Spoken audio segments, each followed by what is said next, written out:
Afin de soutenir ces actions, nous sollicitons votre aide après la prière du vendredi. Qu'Allah accepte les dons de chacun d'entre nous. C'est sur ces mots et ce nouvel appel aux dons que s'est refermée la traditionnelle prière du vendredi à la mosquée de l'association franco-turque des Vosges à Épinal. L'actualité en bref, c'est d'abord la mobilisation qui se poursuit quelques jours après les 2 séismes qui ont frappé la Turquie et ses pays voisins. Tous ici se mobilisent pour apporter un soutien matériel ou spirituel aux victimes de la catastrophe. 22 000 morts selon le dernier bilan provisoire. Une prière d'absence a été prononcée pour les morts et les blessés, puis les fidèles ont été invités à déposer des offrandes qui participeront directement à l'aide humanitaire.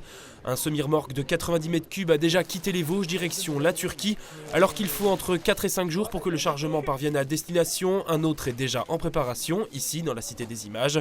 Couvertures, manteaux, chaussures, couches-culottes ou produits de première nécessité issus de dons des familles de la communauté, de bénévoles ou encore d'associations caritatives rejoindront le prochain chargement dont le départ est prévu ce samedi en début de soirée.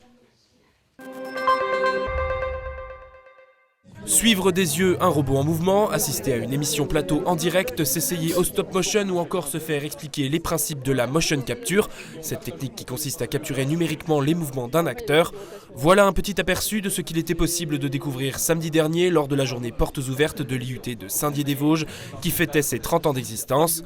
Ce sont désormais 7 formations dont 3 bachelors universitaires de technologie, ex-DUT, et 4 licences professionnelles qui forment chaque année un peu plus de 300 étudiants venus de toute la France et de l'international.